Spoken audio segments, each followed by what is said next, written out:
Morning. Um, Thank you, firstly, Lisa, for joining us today. I should introduce my speaker today is Dr. Lisa Whitty Bradley. We met a couple of weeks ago at the Cardinal Innovations talk, really, or get together, specifically for women in innovation and healthcare. And I don't think there's a better example than Lisa here. Um, I won't take too long to describe what she does because I want her to talk about it a little bit. Dr. Bradley is based out of Chicago, and she's the founder and CEO, especially amongst a lot of different things she does, of something called Chicks with MD. And I really wanted to expand on that before we get into any other conversation. So, basically,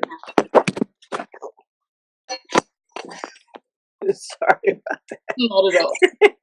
Hi, my name is Dr. Lisa Whitty Bradley, and I'm a board certified plastic and reconstructive surgeon in the Chicagoland area. Dr. Call, thank you so much for having me. It's an honor to be here, and it was a pleasure meeting you 2 weeks ago. That was a phenomenal event, and I'm glad that we got to talk good amount of time there. Just to explain who I am, I was a practicing plastic surgeon in 2013 when I left my practice in Peoria and moved to Chicago just to help with bringing my family together. And shortly after my move, I was diagnosed with multiple sclerosis. And at that time, I didn't have hospital privileges or a practice location. And so I was kind of thrust into a very unique position as a physician balancing the fence between being a physician and being a patient. And so I accumulated a significant amount of information about patient advocacy and a lot of medical, legal, and financial pearls that I've started to share with my colleagues because I had to navigate this realm of disability and malpractice and all of that. But simultaneously, through my journey, I wanted to make sure that I was still of service to patients and my family and the community at large. And that resulted in me starting this entity called Chicks with MDs. And so I go around the country and I talk to patients, community groups, innovative entities like Fuse, as well as physician based organizations, just trying to inform people, empower people, educate. Because there's a lot of angst about healthcare on all levels and in all realms. And so I've made it my professional passion to pursue that avenue to make sure that people are informed of their rights, that they know how to take control of their health and make sure that they're not only restoring their health, but that they're um, able to maintain their lives, maintain their joy, and make sure that they're taking care of themselves. Because as you know, physicians are kind of like bottom of the list in terms of taking care of themselves. And that really impacts how you're able to take care of patients. And so I think that the two are tied. And that's why I've made it my passion and my pursuit to bridge that gap. And so anywhere I can fill a void, inform the public, do anything that enhances people's daily lives and definitely strengthens the bond between physicians, patients, other healthcare providers. That's really my goal. That's fantastic. I think that is exactly, you've just highlighted every reason why we wanted to have this conversation with you, especially Lisa. Um, and this is really what we started our conversation around on that day as well when we met at Fuse. Just the need to empower individuals, patients, and like you said, lead by example. As a physician, to take better care of yourself, and therefore inform patients' caregiving and caretaking for themselves too. Um, I'm actually going to go backwards a little bit and first also introduce myself for people who haven't joined me in a while. I'm Dr. Call. I currently am a postdoc here at OSU in Columbus, Ohio State University. And after several years of working in diabetes and metabolic diseases, I'm now, for the past 2 years, working on breast cancer. And I'll begin with a short story, which I think will lead into what I'm hoping to explore with Lisa as well. Um, Many years ago, when I was starting my PhD, a colleague of mine mentioned to me that his wife was diagnosed with breast cancer. And at the time, um, very unwittingly, my first response was, "It's only breast cancer. There's so much research in that area. She'll be just fine." And of course, thankfully, she was.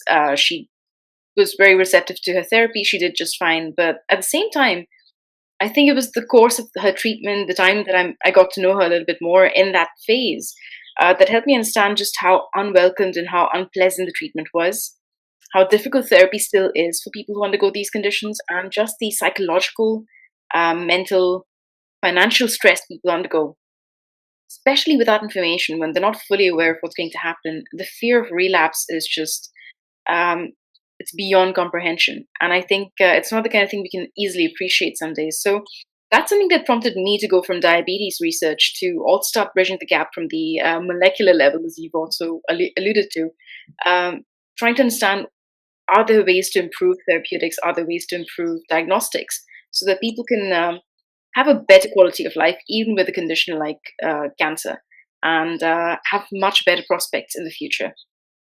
So this is a little background about me, of course, and I'm associated now with Pelotonia, an organization here at OSU where we try and raise both funds and awareness around cancer therapy. There's just one goal for Pelotonia, which is to cure cancer. And this is really what we're having this podcast about. We're trying to build up towards an event on the 15th of July where we're getting people to come out and exercise, work out, listen to a few experts about breast cancer, and see what they can take away from it. So, with all that background, Lisa, the first thing I'd like to know from you is what motivated you today to join us in this podcast? What's your link with breast cancer? I know, of course, but I'd love for our listeners to find out. So, from a clinical standpoint, I spent the majority of my clinical practice taking care of breast cancer patients, survivors, and that was really my main goal in terms of even pursuing plastic surgery as a profession. I think that there's often a misconception that people go into plastic surgery so that they can do boobs and now butts and things of that nature. But the lion's share of plastic surgeons are out here doing reconstructive work, trying to restore function, trying to get people back so that they can resume their lives, improve their lives, get back to their families, get back to self care. And so breast cancer reconstruction is just, it's so essential. It is not the primary goal of breast cancer therapy, as you know, but it is so essential to helping women restore their sense of self in terms of self care, in terms of getting back to what we consider to be normal.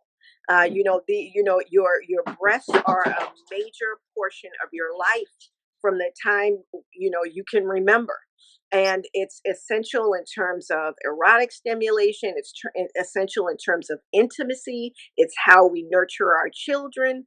It's just on and on and on. And so it's imperative that if we can in any way restore women in terms aesthetically, anatomically. It just helps emotionally, mentally.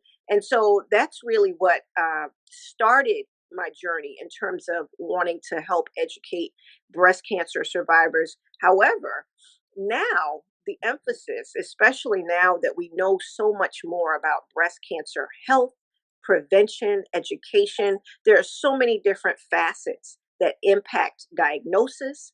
Um, uh, Early detection, uh, operative intervention, recovery, and reducing the risk of recurrence. And so, my journey has evolved over time from a primarily surgical component to now a societal component. And so that's really where I am in terms of breast cancer care. So anything that I can do to help educate society as a whole in terms of what we need to do for our mothers, wives, sisters, friends, ourselves. So it's just imperative because I think oftentimes with all cancers and all diagnoses, we tend to think of individuals in isolation when we really need to look at this from a comprehensive community, national, international base and approach. Absolutely. And the point you made is that even as an individual, sometimes we ignore the magnitude of just the condition. What some people ignore some days is that breast cancer sounds like a daunting thought when you think in terms of the one individual. But when you actually look at the broader picture, 1 in 8 women in the USA today is likely to be diagnosed with breast cancer in her lifetime.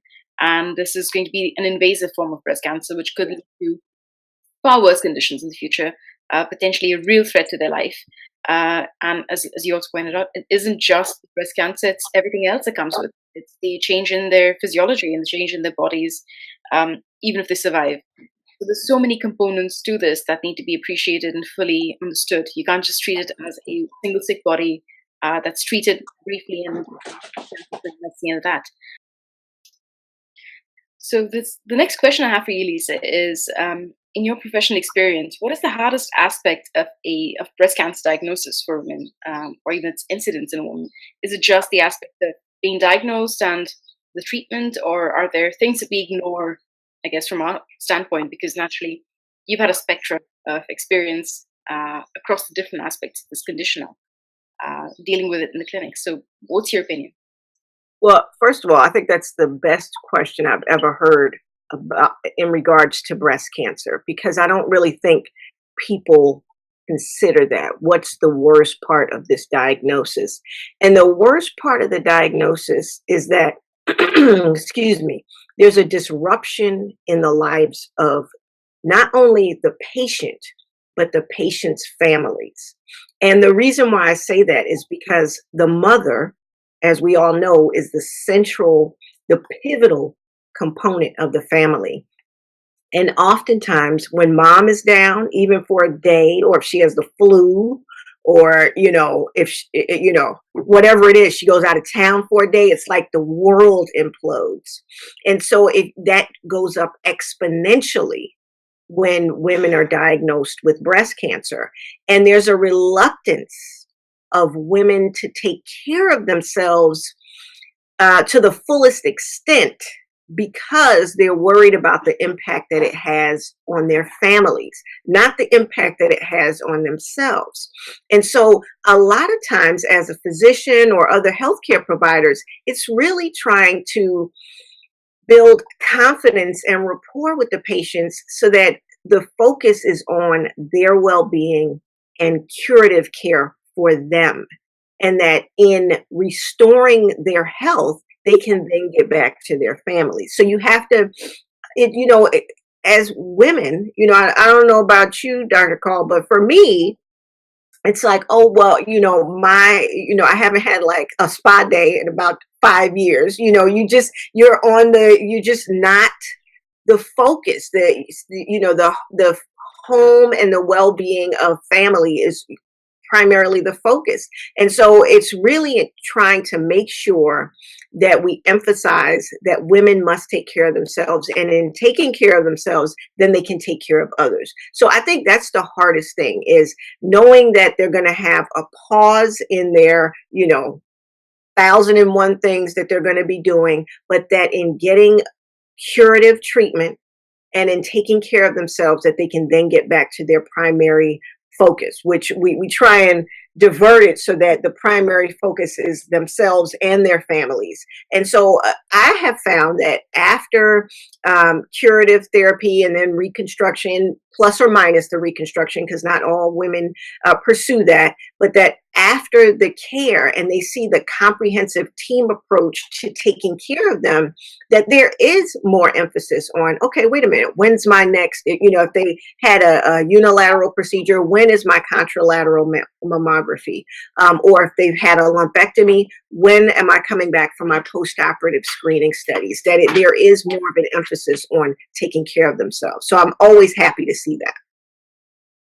That's such a fantastic point as well, because you almost hope that it doesn't boil down to somebody first being diagnosed before they realize that, like you pointed out, women are central to any family's well-being and health, and in some ways they're the drivers for a family's well-being and health. So one hopes that it doesn't take a breast cancer diagnosis for a woman to be empowered enough to realize that she needs to put herself first and her care and wellness first. But you are probably nailing that right in the head, that that must be the hardest thing for some women, to be able to give up that routine and that structure and focus on themselves first and then everybody else. I would say that, I'm sorry, I would say that is, if you talk to providers, and not just the physician, or, not just the oncologist or the surgeon, not just the geneticist, not just the social worker, not just the nurse practitioner, everybody will tell you a common theme of, the question is, when am I going to be able to get back to work? Well, how much time off?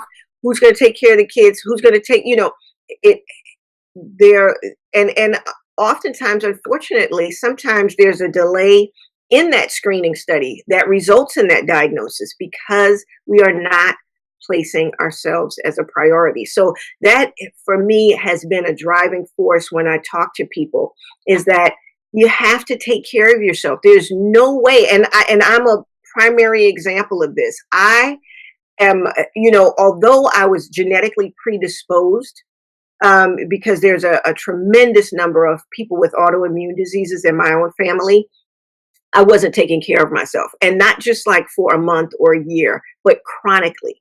And when we do that, we lose focus, and we lose ground on being able to have preventative care and being able to have an earlier diagnosis and better prognosis and better recovery. So, the whole thrust, and I'm glad to see this across the board in medicine, is that the thrust is preventative care, self-care, placing ourselves as a priority so that we can be available for ourselves in good times and things of that nature. That is fantastically comprehensive, and it also just gives us an idea of how much of a team is taken into taking care of anybody who's diagnosed and needs to be cared for in terms of breast cancer. Um, but you touched on a very important point about the predisposition, the genetics around certain conditions, of course, in terms of what you just told us about, it's MS. But here, from the context of breast cancer, something you hear about very often is women with the BRCA gene, the BRCA1 or the BRCA2, which, of course, predispose some women to up to 65% risk of developing breast cancer in their lifetime. There's always this confusion you hear from women who want to go in for preventative surgeries and things of that nature. Um, and some of these actions seem pretty dramatic, very drastic for some people. And I'm sure there's a lot of ethical factors around it. There's a lot of social factors that play into it.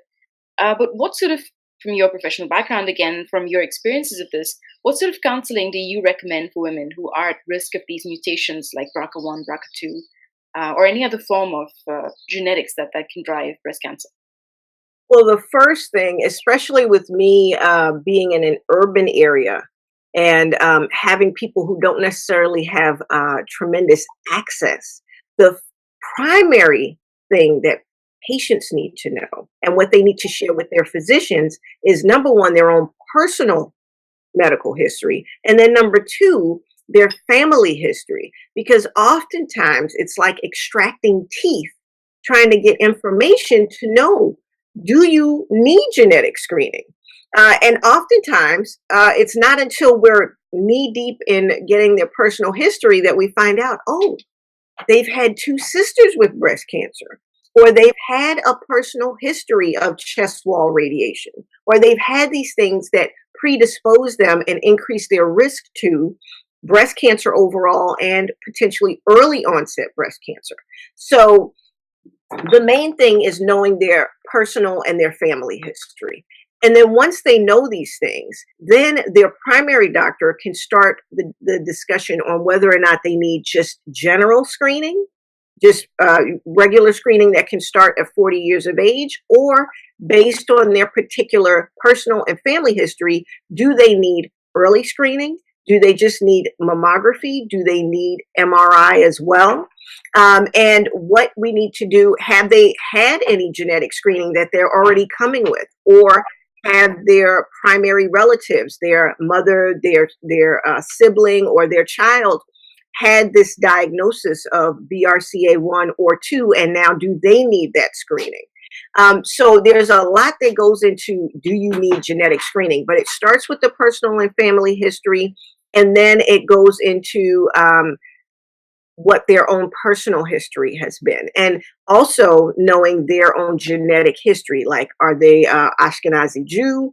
Have they had a male family member with breast cancer? Have they had personal chest wall irradiation? It's amazing that a lot of people just forget, like, oh my goodness, I had a childhood cancer and I had chest wall radiation. Sometimes it's not until you start asking about these things, which is why it's very imperative that we as physicians and other healthcare providers know what we need to be asking about what makes somebody high risk. So I would love to just be able to say, okay, boom, boom, boom, and now you need genetic screening, but it's a comprehensive look at each individual patient and their family history, which is also why it's very important for patients to see their physician or healthcare provider annually, and that they're doing their own breast exams, so that we have a timeline of things and that we have a logical approach, that we're just dealing with your general health, not just with looking at, are you at risk for breast cancer? Because based on your family history, if you have multiple endocrine cancers, or if you have a family history of not only breast cancer, but ovarian cancer, those are things that we need to extract, the information we need to extract as healthcare providers, so that we figure out whether or not the patients need genetic screening. That's absolutely right. Um, but let's assume that somebody comes to you saying that they have had genetic screenings for BRCA1, let's say, which has it puts women at risk of, I think, 45 to 65% risk of developing breast cancer in their lifetime. Mhm. Um, if this were the case, I'm sure the counsel would be different for different people and depending on the stage of their life they're at. But would you suggest going into preventative medicine straight away in this case, or women who've perhaps already been battling cancer for a long time? Would you How would you go about planning the next stage of their therapy or their counseling? Will mastectomy come? Let's take the example of Angelina Jolie, for example.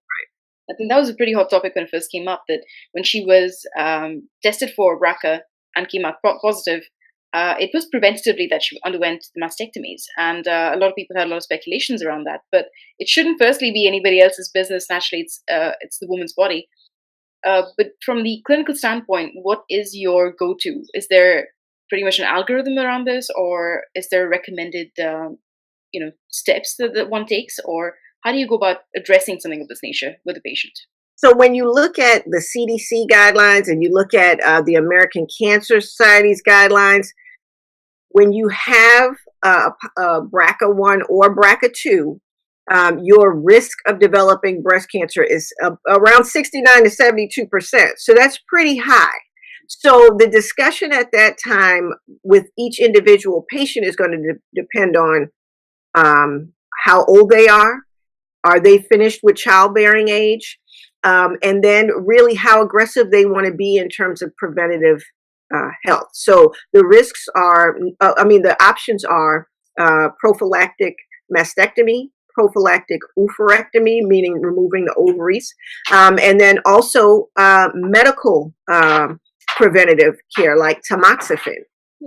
And the other thing is more aggressive screening and diagnostic studies like MRI and mammography on a more frequent basis.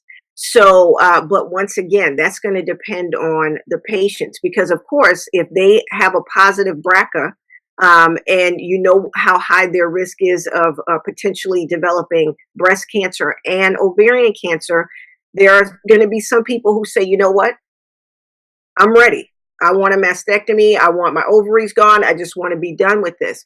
And that's something that is an option for them. But, for people who still want to have babies, for people who still want to breastfeed, they may be willing to take that risk of 1 to 5 years or whatever that is. But that's when they need to have discussions with not only an oncologist, but the breast surgeon, a geneticist. There's always a social worker that works in conjunction with all of these entities to discuss the risk of delaying treatment, and then what the potential gains are to delaying, if you want to start a family, if you want to breastfeed your children. Because for many people, that is an integral part of their relationships, not only with their children, but also with their partners. So it's not just something that, it's just like the surgeon comes in and says, okay, well, I think we should just do this prophylactic mastectomy and move on. Well, that's very easy for us to say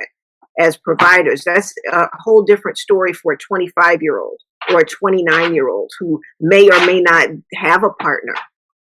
So, those are the options, but it's never, I have not seen one case that is cut and dry. Like, okay, that was simple. It's a multifaceted, and it's very complex in terms of what's the best treatment choice for each individual patient.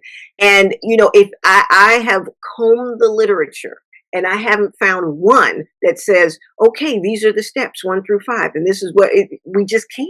It's just like every diagnosis of breast cancer is different.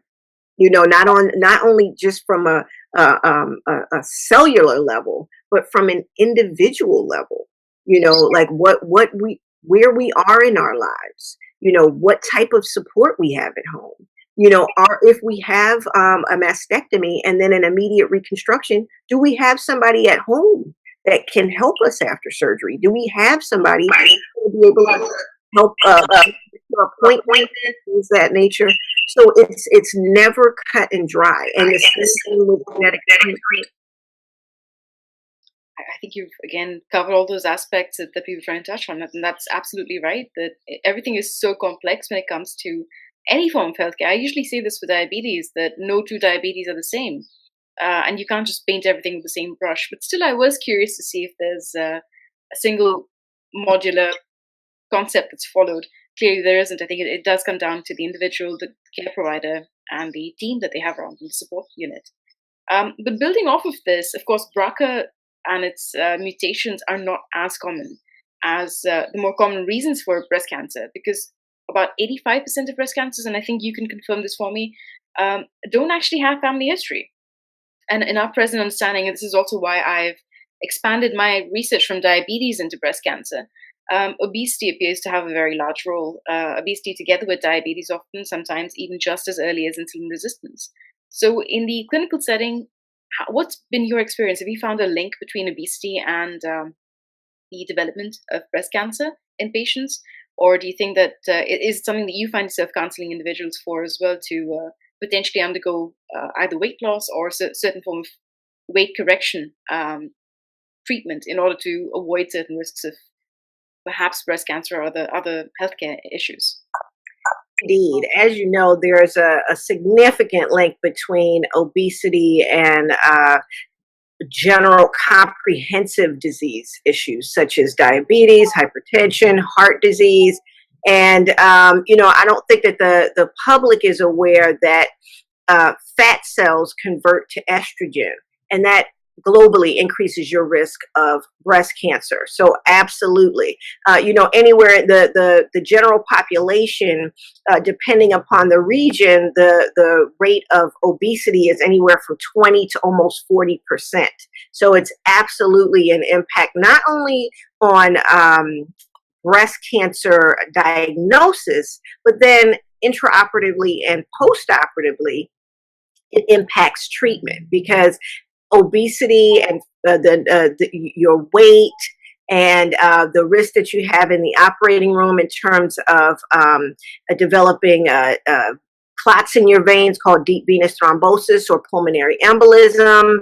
Intraoperatively, i.e. during surgery, you can have an increased risk of heart attack, and that also increases after surgery as well. The other thing is that it impacts wound healing. So, obesity generally needs to be addressed in our population, but that's a broader discussion. But yes, absolutely, obesity impacts diagnosis, therapy, and postoperative care. Absolutely. I think not enough people seem to put that emphasis on these things. And as you mentioned earlier as well, this is something you always explicitly will address in your clinics to help people understand how they can improve their overall health. Absolutely. And the other thing is that when we see patients for plastic surgery or anything else, we most clinicians bring up the topic. It's very uncomfortable for people because obesity is multifactorial. There's an emotional link to eating. Some people are sedentary from chronic medical conditions, and a lot of times they don't have control. They have to get sustenance. Sometimes, poverty also impacts our access to healthy foods and choices. So it's multifactorial, but most physicians that I know if they encounter an obese patient for benign or malignant processes, we bring it up because it's something that we need to address because it's going to impact them at some point in their life. It more than likely already has in terms of their health. That's really good to hear. Uh, Now, something else that just came up that I mentioned to you just shortly before we started recording was that I wasn't aware that you also write, that you're a published writer. So, besides all the amazing things that you do as a surgeon, a physician, a communicator of science and medicine, you're also a published writer. And I think nobody else could be a better fit for this particular question. I feel like, what's your take home message to young women today who want to take control of their life, their health, and their wellness? Coming from your standpoint, from your medical and life history and your professional history. Well, thanks, Dr. Call. That's an awesome question, and I always like to talk about the things I do outside of medicine because I really feel like it brings me back to my humanity. Because sometimes just in our day to day we get distracted, and sometimes we let go of the things that bring us joy. Not that medicine doesn't bring me joy, it absolutely does, but the things that we do as children and as young adults, sometimes just in the hustle and bustle of life and our profession, we lose sight of the things that once at one time brought us joy. So absolutely, for women and girls or whoever is listening today, it's never too late or too early to take control of your life and your health. You have an abundance of choices. And I know there's a lot of rhetoric in the media right now, and we're losing control and we don't have access. Every day we have the opportunity to make choices that strengthen our health and our resolve and our power.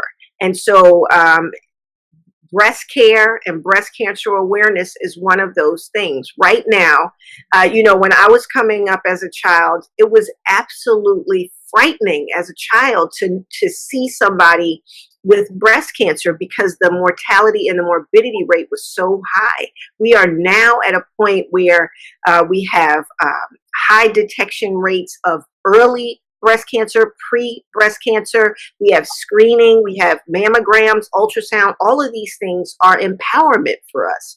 And the other thing is that this is also an opportunity for women and young girls to become comfortable with their bodies. For some reason in our society, it's very, very encouraging for men to know their bodies. They know their bodies from when they know nothing else. But for women, we are shamed about that our breasts are not our own. And this is an opportunity to examine your breasts. Look at yourself in the mirror globally every month. How am I doing?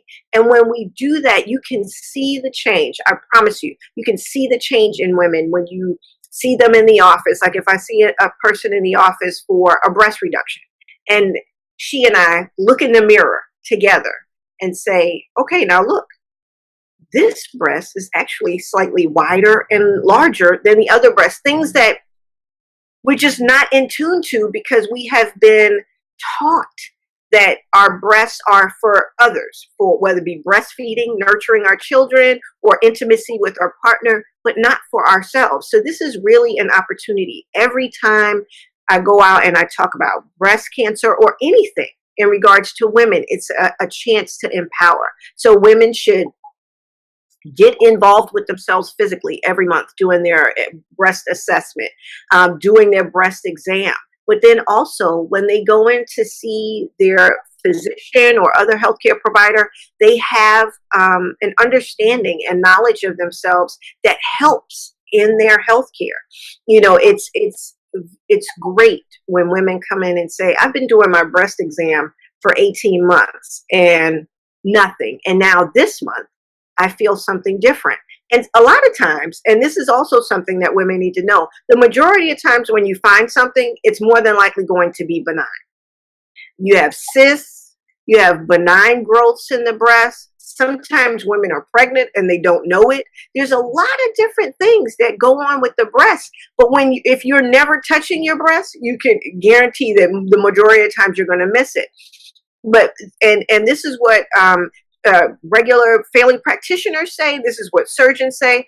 When you the main thing is that you're empowering yourself. You know what's going on with your breasts every month. And the other thing is, newscasts have been great in terms of recommending buddy tests where they'll do exams with their friend. Like, hey, you're going to do your breast exam, I'm going to do my breast exam, and we're going to do it the same time every month. And many women have found their own breast cancers or benign conditions just by doing their breast exams every month. So I think that if I could tell women anything, or if their partners are watching this, or if their brother's watching this, or their husbands, or whoever, that getting in touch with yourself is always empowering. It's always the best option, because once you, it's like a gateway. It's like anything else. You get in touch with your breasts, and then the next thing, it's like, oh, what's going on with my knees? Or my knees aren't doing too well. Or I was able to walk 4 blocks last year, and now I can only walk 2. What's going on? So it's just teaching yourself self advocacy, self care, and making yourself a priority, which I think for so many women they don't do. Their, priorities are family and making sure the house is okay and making sure the dog's okay, and I have to tell you that it's the same way for me. Like, I have my daughter, and then my nieces and nephews here for the summer, and who eats last? Me. But also, I do make sure I eat now, because before I would just like run, run, run, run, run. But now it's like, wait a minute, I haven't had anything yet. So, just getting in touch and practicing what I preach. I can't just advocate for patients. I also have to advocate for myself. So I know that's a little long-winded, but I get a very impassioned when it comes to patience and taking control. And if I could say one more thing, it's that right now with the Affordable Care Act, there are so many preventative measures that are covered under insurance that people are not aware of, whether it's cardiac risk assessment, mammograms, colonoscopies, drug screening and treatment, immunizations, people getting their flu vaccines. All of these things were not covered before. So, we really have an opportunity to take care of ourselves globally. So I just hope that if anybody's listening, and everybody who's listening, that they just take advantage of the things that we do have in our control. Thank you so much for that, Lisa. That was incredible. I think we've all had a very pleasant discourse on what breast cancer can be and the way it affects so many people in so many ways. But more importantly, the fact that women's health is still not a priority. And considering this is half the world's population, it needs to be a priority. So thank you for highlighting all those factors. And I think all your social media information will be mentioned in our description below. We can't wait to speak to you again if there's another chance. But in the meantime, I encourage everyone to go check out Chicks with MDs and spread the word. Please speak to other people as well about this particular platform, also about what we've spoken about today. And finally, come out on the 15th of July. Come join us in helping build a cancer-free world with Pelotonia. We're trying to do a little Zumba session. We're trying to get people to talk about breast cancer. We're going to have experts talk about the impact of exercise on breast cancer. So come out, do your part, and shake a leg. Have a good time with it too. I look forward to seeing it there. There'll be a registration link as well in the description.